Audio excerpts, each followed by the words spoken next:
Hey everybody, welcome back to another episode of Going the Distance, the show where we talk about sports and music. This is episode 87. Can you believe we've done 87 episodes? I can't, but I want to welcome the new members who are just joining me for the first time, and I want to welcome back the members who've been joining me from the beginning. Y'all's support is greatly appreciated. So before we get started, hit that thumbs up button and like the video. Hit the subscribe button if you haven't already, and hit the notification bell so you never miss an episode when I post a video, when I post a short. And share the video out with people you know, family, friends, people you know that like sports and music. So we got some stuff to get into. I've got the McClaurn and the Parsons trade request we're going to talk about. We had the Hall of Fame game on last Thursday. We're going to talk about that. We're going to do the preseason for Week 1 predictions of the NFL. Luka signed a new deal with the Lakers, and we're going to get into some Formula One. We had the race in Hungary, so we're going to get into that too. So let's get started and let's talk about the Luka signing. He signed with the Lakers on a 3-year deal, $165 million. Now, a few weeks ago, I reported that the Lakers talked about building the team around Luka and not LeBron, which I think is a smart move because LeBron is the has-been. He is, he's yesterday's news. And yes, he has been a good player for all these years, but he's not a Michael Jordan, or somebody like that. He's not the greatest of all time, is what I'm saying. Everybody wants to say he's the greatest, but he's not the greatest of all time. But now Luka, on the other hand, he was traded from Dallas to the Lakers, and there was a reason he was traded. He wasn't happy. He wanted to be traded. He wanted to go to a winning team. Well, now he's on that team, and now LeBron's sucking it out. But Luka has signed this 3-year deal, so now maybe with this signing, the Lakers will look and say, yes, we do still want to build around Luka, and now we're going to give you the players to do that. And if we have to trade LeBron, we'll trade LeBron, which I kind of hope they do. Actually, I hope LeBron retires, but that's just me. So now we're going to move into we're going to talk about Latavius Murray. And I know we haven't talked much about him. I haven't brought him up in the show because he's kind of been in the background.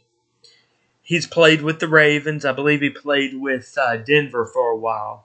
Well, he's retiring after 13 seasons in the NFL. You had a great career, Latavius, even though I feel like you were wasted in Denver.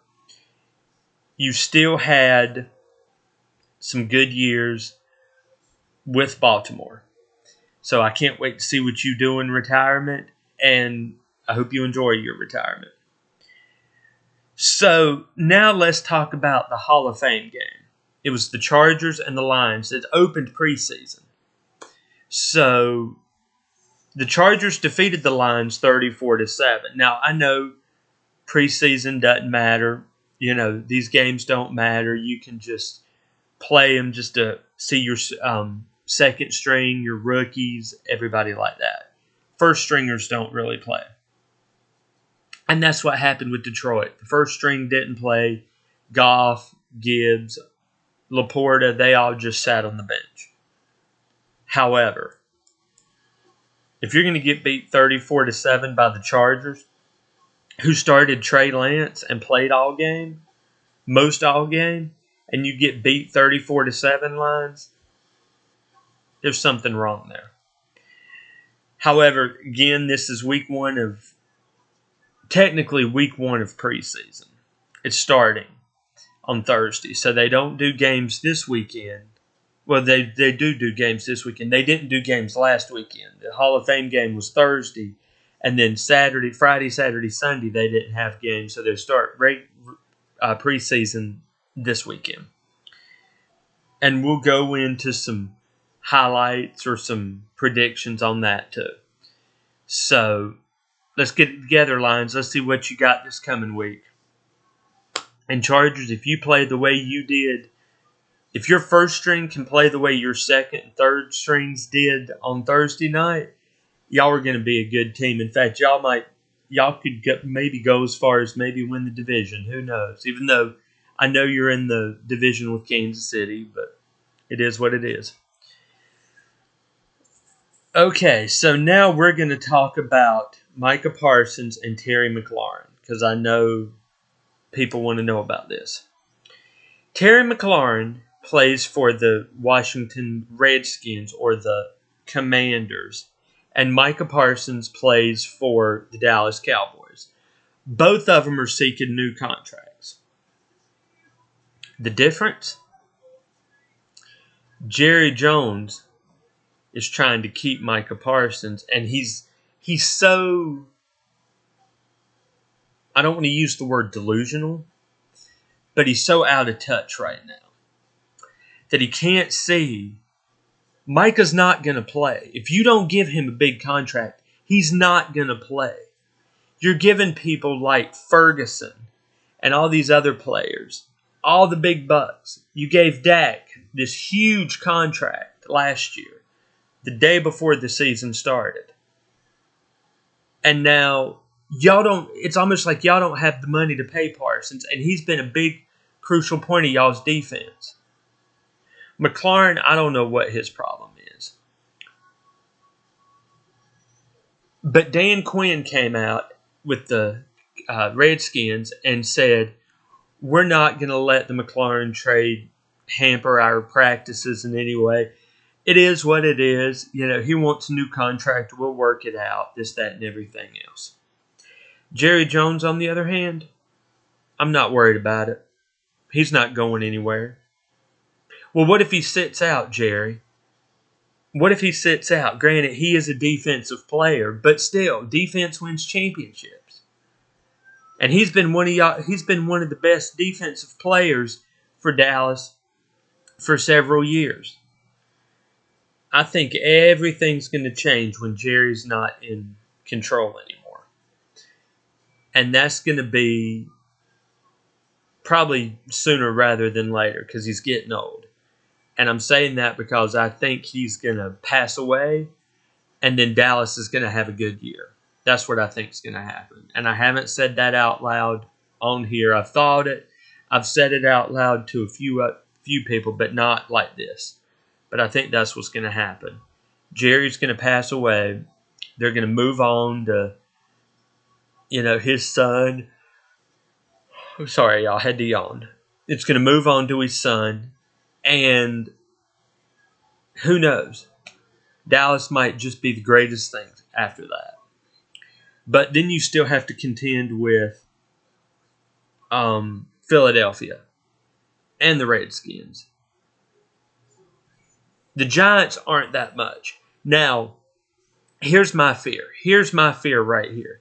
The good players like McClaurn and Parsons are going to end up going somewhere like the Giants. And that's where their careers are going to end up dying. Because the Giants are no good. And I know I've got some Giant fans on here, and I know I'm going to get some backlash for it, and I apologize for this. But y'all haven't been good for years. You can't keep a quarterback. The coach isn't worth anything right now. The defense is non-existent. You bring Jameis Winston and Russell Wilson in the lineup. Let's see how they do this year. You got Russell as your starter, so at least you're going to be a little bit better. But I think Parsons needs to stay in Dallas, and it would be great if somebody like McClaurn could go to Dallas or New England, even though New England's pretty much stacked and set.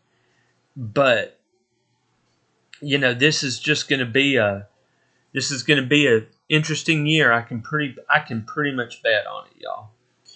There's going to be a lot of firsts, and there's going to be a lot of, oh my gosh, did that really just happen?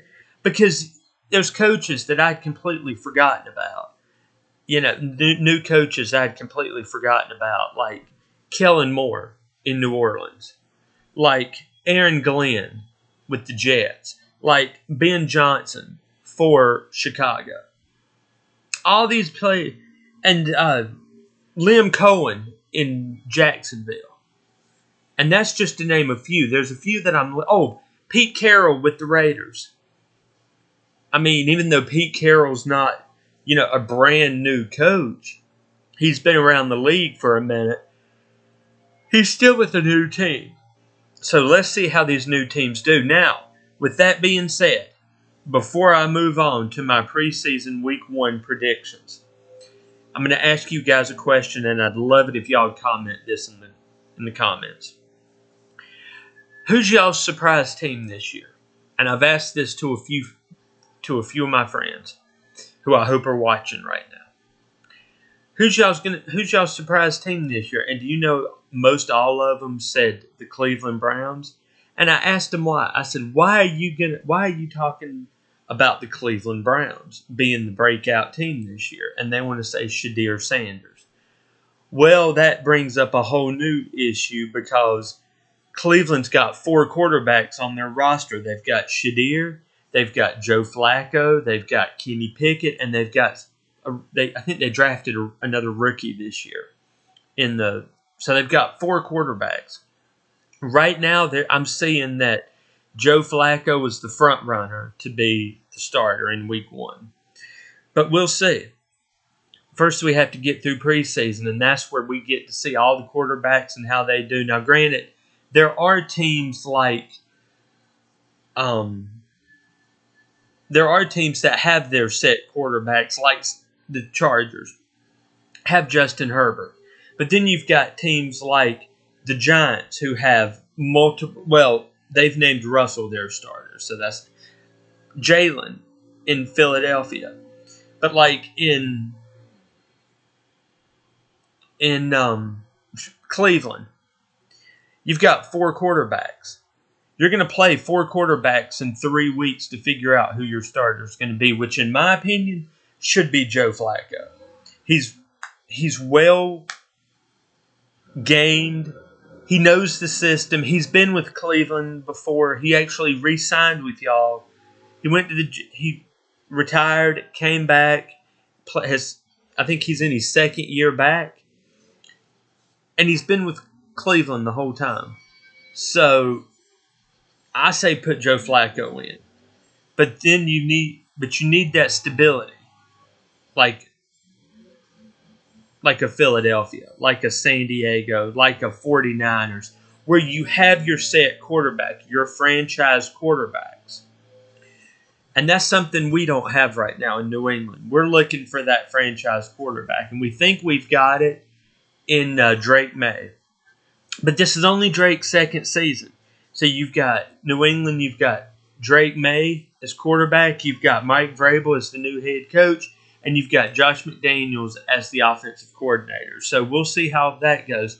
But my point is, and I know I do this rambling, my point is football's back, y'all. So let's talk about some NFL preseason predictions. So we do Thursday, Friday, Saturday, Sunday. I'm pretty sure they do it Sunday. It might just be Thursday, Friday, Saturday. We'll get into it here. But Thursday, we've got the Colts at the Ravens. I'm still picking the Ravens. Next game, we've got Bengals-Eagles. I'm picking the Eagles in this game, but again, they're not playing their starters, so the Bengals could come out winners, but I'm picking the Eagles in this one, even though I love what the Bengals are doing. Raiders-Seahawks, I'm picking the Raiders because unless the Seahawks play the Steelers or the Chiefs, I won't pick the Seahawks. Just the sole fact of Sam Darnold at quarterback. And yes, Sam's not playing for Seattle this time. I get that. But it's the thought process that matters here. It's the thought process of, we just took a quarterback who did great in Minnesota. We're going to sign him to a 4-year max deal with Seattle before he even proves himself. Give him a 1-year deal to prove himself. Don't go out and give him 3-4 years. So, anyway, I'm picking the Raiders in that game. I'm mad at you, Seattle. So those games were on Thursday. On Friday, we've got the Lions at the Falcons. I'm telling you, if the Lions play the way they did last week, the Falcons can beat them. And it's preseason, so I'm just doing these predictions for fun. So I'm picking the Falcons. We've got Browns at Panthers. I'm picking the Browns, and it's pretty cool because I've actually got a friend of mine going to that game on Friday night. She's all excited about it. Next game, Commanders, or Redskins as I still call them, at my New England Patriots. I'm picking the Patriots in that game, y'all. Not just because they're my team, but because because I think Mike Vrabel's going to be able to do it. I like Vrabel. I like Dan Quinn. I like both teams. But I'm still picking the Patriots. So on Saturday, we've got the Giants at the Bills. Go Bills. I'm picking the Bills in that one. Texans at Vikings. I'm going to pick the Texans in that game. Next game is the Cowboys at the Rams. I'm picking the Rams in that game. Honestly, now here's a thought here. So Dak Prescott didn't play. Dallas has their franchise quarterback in Dak Prescott, right? Dak didn't play much last year. Hurt his hamstring. Actually went out and had some kids. Go figure. Got a max deal and then got hurt. Doesn't that always happen? I think Dak ought to play in this preseason game. If not the whole game, at least 1 or 2 series to get back in there and get his hamstring working right. If he's cleared, put him out there to play. Just saying. Put him out there to play. He hadn't played. He's well rested. It's time for him to get out on the field. Put him out there. Put Dak out there for 2 series. See how he does. You already know Dak's going to be starting this year, and then put your second stringer in. And I don't even know who Dallas' second string is, since y'all were crazy enough to get rid of Cooper Rush and Trey Lance. Trey Lance is killing it in L.A. with the Chargers right now.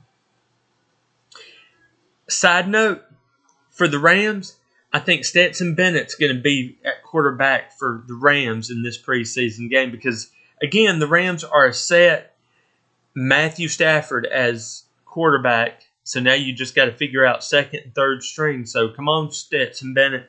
I've been watching you since Georgia. Let's get it done, buddy. So I'm picking the Rams in that game. Steelers at Jaguars. Do I really have to say? I'm picking the Jags in that one because I can't bring myself to pull for the most worthless team in the league, the Steelers. Again, it's preseason, so, Aaron Rodgers, crybaby, won't even play, but he'll be out there. He'll be on the sidelines. In fact, he's another one. He ought to just get out there and let's see what he's got. We've got the Titans at the Bucks. I'm picking the Bucks in that one. Jets, Packers. I'm picking Packers. Chiefs, Cardinals. I'm picking the Cardinals just because I can't bring myself to pull for the Chiefs. And then we've got Broncos at Niners. I've got the Niners. All those games are on Saturday. Now on Sunday, we have the Dolphins at the Bears. I'm picking the Dolphins. And the Saints at the Chargers. I'm picking the Chargers in that game. So, I'd love to hear who y'all's predictions are for this week, and even during the season. Let's do it during the season. Let's get it together. Let's communicate here, y'all. Let's drop some comments and see who y'all's predictions are. Because I love doing this. I love doing the predictions and seeing how we did. But moving on, For some Formula One racing, we had Landon Norris win the race over in Hungary. Oscar Pistoria came in second. Hamilton came in 12th. And y'all, that was it. That was a good one. The next race is over in the Netherlands. So, I've really gotten into Formula One since watching the movie. It's a fantastic movie. Highly recommend it. Not going to really give away all the secrets on that one, but it's a good movie. Definitely see it and keep up with some Formula One. And that's our auto club sport because we're not covering NASCAR. So moving on to the music news, has been reported that One Republic is going to release a greatest hits album called The Collection on August 15th. Now, they've signed a new record deal with another label. I think it's BMI Records. So they're working on their 7th studio album. So in the process of this 7th studio album, we're just going to release the greatest hits. They just released Artificial Paradise last year. And that's a good album. It's got a good 60s vibe to it. But now they're releasing the greatest hits, which is everything from their first 6 albums. There's nothing new on there that I can see. It's everything from their first 6 albums.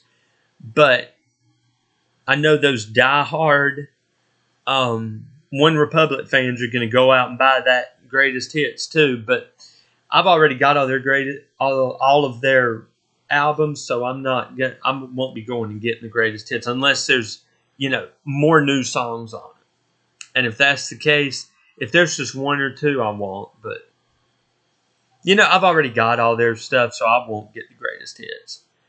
But just for all you fans looking for waiting on a One Republic greatest hits, it's going to be out August 15th.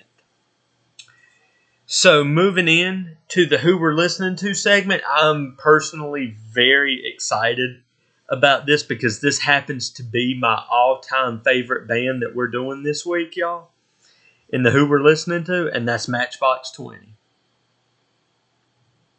They've been my all-time favorite band since as far back as I can remember, since I started paying attention to music and really understanding music. They've been my all-time favorite.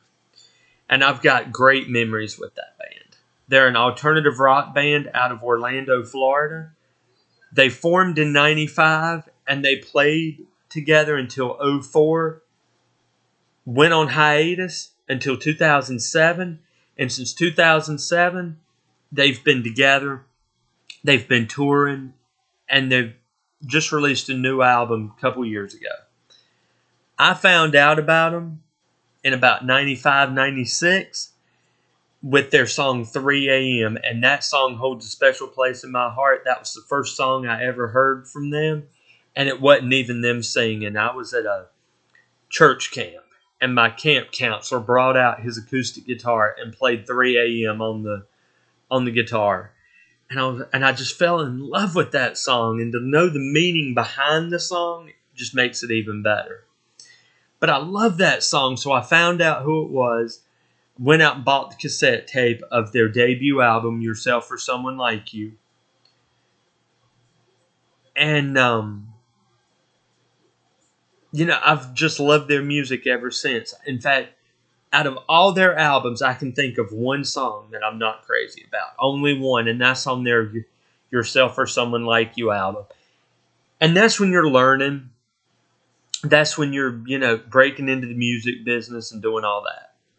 So, like I said, their debut album is Yourself or Someone Like You. They've had 5 studio albums, 25 singles, 19 music videos, 1 compilation album, that's Greatest Hits, and that was actually a 2-disc set because the first disc had 6 new songs and the second disc had all their greatest hits. They've had no live albums, but they've had 1 live DVD. My favorite album from theirs is their I like all their albums, don't get me wrong. I like all their albums. But if you had to pin me down and say pick your favorite Matchbox 20 album, it would be Yourself or Someone Like You.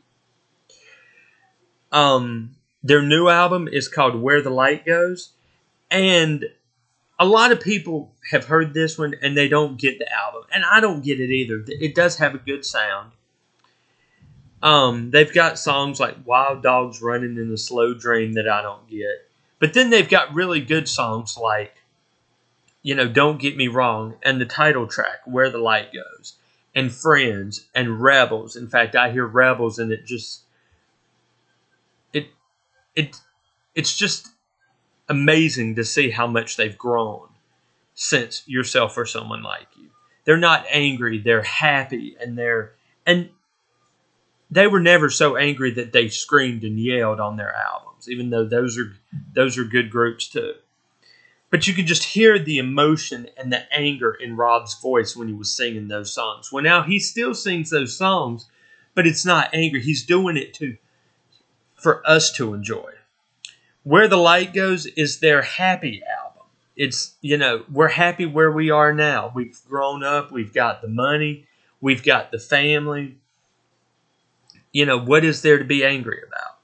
And yeah, I know it's good to hear their angry and depressing stuff too, but that album's good too.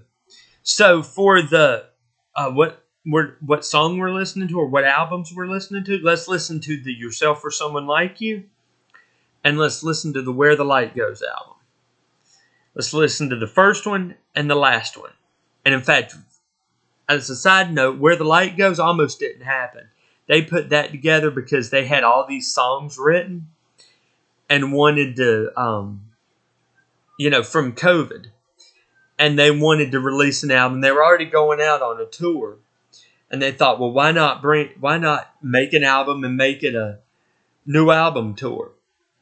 And I've been privileged enough to see them twice in my life, almost 20 years apart from each other. I saw them when their More Than You Think You Are came out, that had Bright Lights and Unwell, and y'all might know Unwell. They're probably most recognized with you guys by Unwell.